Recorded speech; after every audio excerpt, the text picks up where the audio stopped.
আমাদেরকে মাঠে থাকতে হচ্ছে কেন? আমরা তো বৈষম্য দূর করার জন্যই আমরা হচ্ছে এই আন্দোলনে সরকার প্রতি আন্দোলন শুরু করে এসেছি। এখনো কেন আমাদেরকে মাঠে থাকতে হবে? এটা 14 বছরের আন্দোলন, একদিনের আন্দোলন না। কিন্তু এরপরেও কেন আমরা মাঠে থাকবো? আমরা এখানে 26 লাখ টাকার আমি মনে করি সরকার যদি আমাদেরকে প্রত্যক্ষ জারি করে তাহলে আমাদের খুবই সুবিধা হয়। আমরা সবাই পড়তে বসে সরকারের জনসমর্থন আস্থাশীল হয়ে যায়, আস্থাটা সরকারের প্রতি আমাদের আরও বেড়ে যায়। আর বিগত সরকার যেটা করেছে সেটা হচ্ছে আমাদের আত্মভঙ্গের জায়গাটা একেবারে দিয়েছে। কারণ আমরা এখন শুধু প্রকল্প জানিয়ে হচ্ছে না, এটাকে নেগেটিভলি দেখার কারণ সিঁদুরে ব্যাগ দেখতে ভয় পায়। ইতিপূর্বে যে সরকার আমাদের সঙ্গে খেলা খেলে গিয়েছেন, ওই সরকারের থেকে আমরা যে শিক্ষা পেয়েছি সেখান থেকে এই সরকারের প্রকল্পকারী না করাটা আমরা পজিটিভলি দেখতে পাচ্ছি না। এই কারণে হচ্ছে না আমরা জানি না, ওনাদের যদি আরো সময় লাগতো ওনারা সেটা করতে পারতেন, কিন্তু সারাদিন তার সময় দিয়ে ওরা কেন এটাকে ফাইনালাইজ করছেন না? এটা আমার প্রশ্ন, আমাদের কাছে জনগণের কাছে সরকারের কাছে সম্মানিত প্রতিষ্ঠার কাছে যাকে আমরা ভরসা করে আমাদের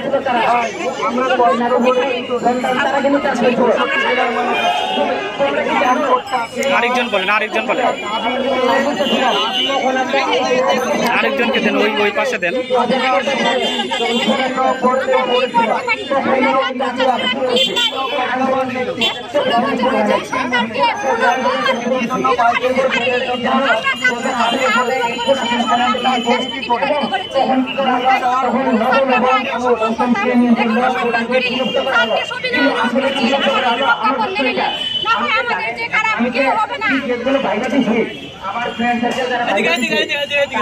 আমি বলে নিলাম যে তাদের মুখে ওটার জন্য তাদের কি করা হয়, তাদের কিন্তু ডকুমেন্টগুলো দেখা হয়, তাদের ডকুমেন্ট তাদেরকে যে দাবিটা নিয়ে এখানে আমরা দাঁড়াচ্ছি, এটা আমরা ছেলে খেলা বা 3 বা 2 দিনের নয়।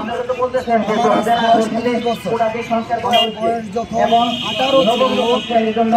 18 ছিল তখন আমি তো তার মানে আমার অভিজ্ঞতা থেকে বুঝতে পেরেছি যে আমার ভাই বোনেরা 12টি বছর যাবৎ এই আন্দোলনের জন্য যুদ্ধ করে যাচ্ছে।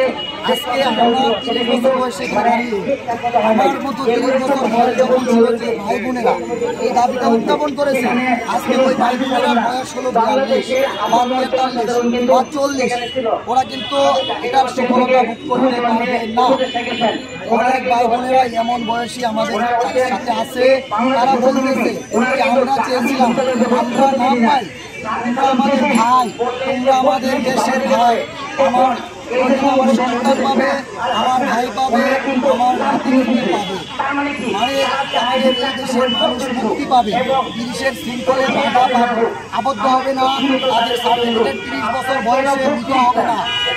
কারণ তাদের জন্য একটা এই সার্টিফিকেট 3 দিনে অর্জন করা যায় না, সার্টিফিকেট অর্জন করতে একটা বয়স লাগে।